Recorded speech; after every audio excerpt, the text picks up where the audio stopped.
डोक्यावर कर्जाचं ओझं झालेलं आहे. सभोवताली खूप समस्याने आपल्या जीवनामध्ये आपल्याला जखडलेलं आहे. आपलं आजारपण एवढं वाढलेलं आहे, आपल्या स्वतःचा असो किंवा आपल्या घरातील एखाद्या व्यक्तीचा असो, त्या आजारपणातून सुटकाच होत नाही.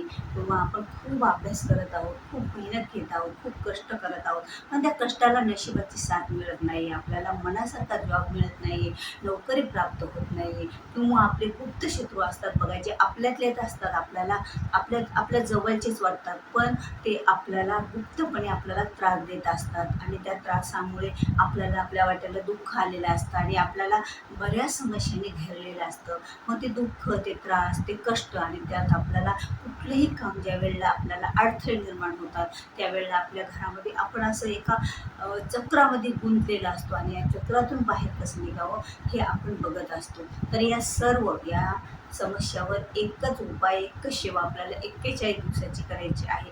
ती कोणती आहे? सर्व या व्हिडिओमध्ये आपण बघणार आहोत. नमस्कार, श्री स्वामी समर्थ. तर आपल्या सर्व समस्यावर एक उपचार म्हणजे आपल्या आता कसं असतं बघा, की एखाद्या असं औषधी असते आपल्याकडे, की एक औषध अशी आहे की आपण डॉक्टरकडे गेलो, म्हणजे सर्दी आहे, खोकला आहे, ताप आहे, डोकं आहे, तरी तो डॉक्टर काय करतो, मग आपल्याला एक गोळी देतो आणि म्हणतो चला या गोळीने काय होणार आहे, तुमचे ह्या सर्व तुमचे जे त्रास होत आहेत, तुमचे आजारपणाचे ती सुटका होणार आहे. मग ती गोळी खाल्ल्याच्या नंतर जसे आपले सर्वच आजार, त्या एका गोळीत तेवढी पॉवर असते की सर्व आजार आपले कमी होत असतात. त्याचप्रमाणे ही एक सेवा अशी आहे की या सेवेतून आपल्या सर्व ह्या ज्या समस्या आहेत, नोकरी प्राप्तीच्या, मुक्त शत्रूपासून त्रास किंवा आपलं आजारपण किंवा डोक्यावर आपल्या खूप असं कर्ज झालेलं आहे, आपल्याला आर्थिक अडचणी निर्माण होत आहेत, ते सर्व समस्याचे निवारण या एका सेवेतूनच होत असतं बघा. तर ही सेवा कोणती आहे? तर ही सेवा आहे गजेंद्र मोक्ष स्तोत्र चं वाचन आपल्याला 41 दिवस करायचं आहे आपल्या घरामध्ये बसूनच. कारण घरातूनच समस्या उद्भवतात, तर आपल्याला घरातच बसून हे करायचं आहे गजेंद्र मोक्ष स्तोत्र. आता गजेंद्र मोक्ष स्तोत्र कुणी वाचायचं? आता गजेंद्र मोक्ष स्तोत्र लहानापासून मोठ्यापर्यंत आपण कुणीही घरातलं वाचू शकतो. पण पहिल्या दिवशी आपल्याला हातात पाणी घेऊन, आता कधीही या स्तोत्राला तुम्ही वाचायला सुरू करता, कधीही सुरू करू शकता, असं कुठलंही बंधन नाही.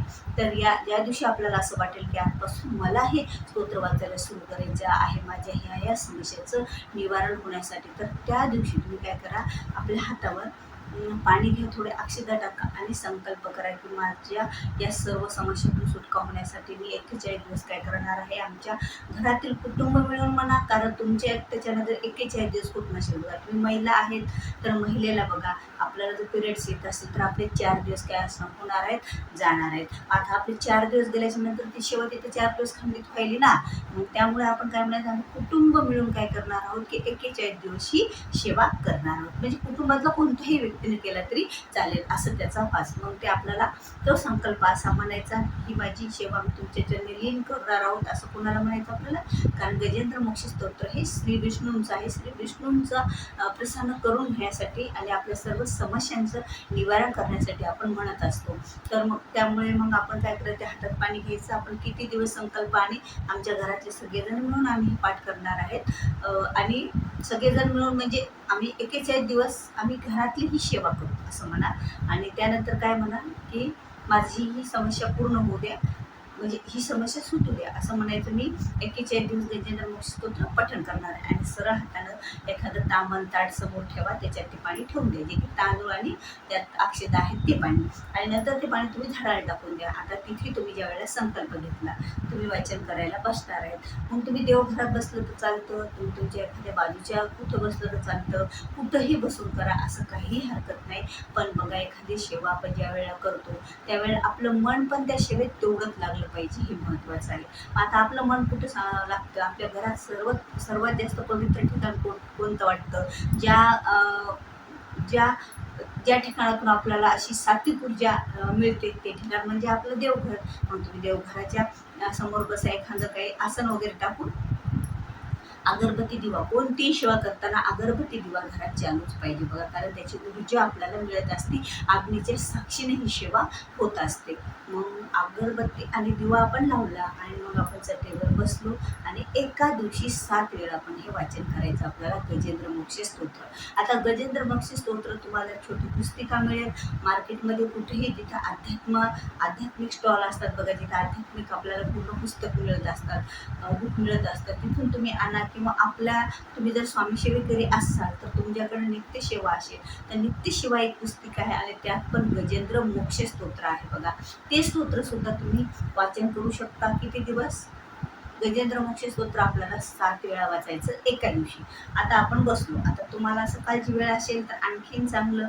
सकाळी जे आपण सेवा करतो, कारण बघा सकाळची वेळ पहाटची वेळ असते, आणखीन जास्त आपल्याला पॉझिटिव्ह ऊर्जा मिळत असते. सकाळी वातावरण फ्रेश वाटतं आपल्याला, आपला माइंड फ्रेश असतं आणि आपलं मन जास्तच त्या सेवेत लागत असतं.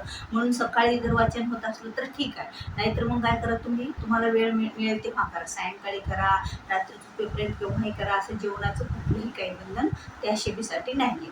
मग आता आज तुम्ही सुरुवात केली सेवा, एका ठिकाणी बसून किती वेळा म्हणायचं? 7 दिवस म्हणायचं, म्हणजे 7 वेळा म्हणायचं. एका ठिकाणी बसून 7 वेळा म्हणायचं आणि तसं 41 दिवसाची ती सेवा आपल्याला करायची आहे. मध्येच तुम्हाला पिरियड्स आले तर तुम्ही सेवा थांबवा ती आणि तुमच्या घरातली कोणतीही व्यक्ती ती 4 दिवस ती सेवा करा. असं आपल्याला किती दिवस करायचं? 41 दिवस. किंवा असं नाही की बघा आता आमच्याकडे कसं होतं की खूप लागायला होते, आम्ही नियम पाळतच नाही आहे, मग ते मीच जेवायला बनवते, तर मग इटाचं डाळाचं अन्न खाऊन कसं करा, असं काय वाटत असलं तर ते 4 दिवस सोडूनच द्या तुम्ही. पहिले जेवढे दिवस झाले तेवढी सेवा धरा आणि नंतरचे जेवढे दिवस म्हणजे दिवस मिळून सर्व दिवस 41 दिवस सेवा करा. आता रोजची 7 दिवस असे 41 दिवस आपल्याला ही गजेंद्र मोक्षाची पठण करायचं स्तोत्राचं, गजेंद्र मोक्ष स्तोत्र पठण. आता झालं, पूर्ण झाले सेवा. 41 दिवस आपली सेवा करा. खरंच या सेवेनं काय होत असतं बघा, आपल्या घरातील कोणतीही समस्या असो, कोणतंही दुःख असो, कुठलीही अडचण असो, कुठल्याही समस्यावर हा तोडगा आहे. पण आपल्याला आपलं चांगलं भाव याच उद्देशानं सेवा करायची, दुसऱ्याचं कुणाचं वाईट व्हावं म्हणून असा संकल्प करून कुठलीही सेवा आपल्याला करायची नाही. आपण एखाद्या दुःखामध्ये अडकलेलं आहोत, आपल्याला त्या दुःखातून त्या त्रासातून बाहेर निघायचं आहे, आपल्याला काही अडचणी निर्माण झालेल्या आहेत, त्या अडचणी आपल्याला सोडवायच्या आहेत, आपले काही जीवनात प्रश्न आहेत, त्या अडथळे निर्माण झालेले आहेत, ते आपल्याला सोडवायचे आहेत, तेव्हा ही सेवा तुम्ही 41 दिवसाची कोणत्याही दिवशी सुरुवात करा. असा एक संकल्प करा. मी तुम्हाला सांगितलं तसं हातात पाणी घेऊन तांदूळ घेऊन मी 41 दिवस सेवा करेल, हा माझा प्रश्न सोडवा असं म्हणून याच्यामध्ये पाणी सोडायचं तांबणात आणि ही सेवा आपल्या घरामध्ये करायची. बघा खरंच या सेवेचा एवढा अनुभव आहे की या सेवेनं आपल्या प्रत्येक अडचणी असं आपण म्हणतो नाही की अडचणी अशा राहतच नाही आहेत. म्हणजे कसं तुम्ही मनातून करता आणि तुम्ही संकल्प केलेला आहे आणि श्री विष्णूंना ज्या वेळेला बघा हे गजेंद्राने म्हणजे ज्या हत्तीने ज्या वेळेला त्याचा मगरीने पाय धरला होता त्यावेळेला, आता बघा हत्ती तुम्हाला माहिती आहे, हत्ती पशु आहे, प्राणी आहे आणि त्या प्राण्याने मुख्य जनावरांना, आपण म्हणतो मुख्य जनावराने जेव्हा हाक मारून हे गजेंद्र मोक्षाचा म्हणजे हा पाठ केला, ही स्तुती केली नारायणाची, त्यावेळेला नारायण प्रगट झाले आणि त्या मगरीनं धरलेल्या त्यांच्या पायातून सुटका केली आणि त्याला मोक्ष प्राप्त करून दिला आणि दोघांना पण दिला. कारण माझ्या भक्ताचा तो पाय धरला म्हणून तो जो मगर होता तो गंधर्व होता आणि हा एक मनुष्य म्हणजे जो गजेंद्र होता तो पूर्वीच्या जन्मी एक खूप मोठा म्हणजे राजा होता आणि ज्या वेळेला तो ध्यानस्थ बसलेला होता, मग्न होता, मन लावत होता, ध्यान करताना एक ऋषी आले आणि त्यांनी त्याला प्रणाम केला नाही, म्हणून त्या ऋषीने म्हणजे त्यांनी माननच म्हणजे त्यांना नमस्कार केला आणि तो बोलला नाही म्हणून त्या ऋषीने त्याला शाप दिला. त्यांनी सांगितले, बाबा मी ध्यानस्थ होतं, ध्यान असल्यामुळे तुम्हाला मी पुनरच असा नमस्कार केला, माझ्या मानेने माझी काही चूक नाही.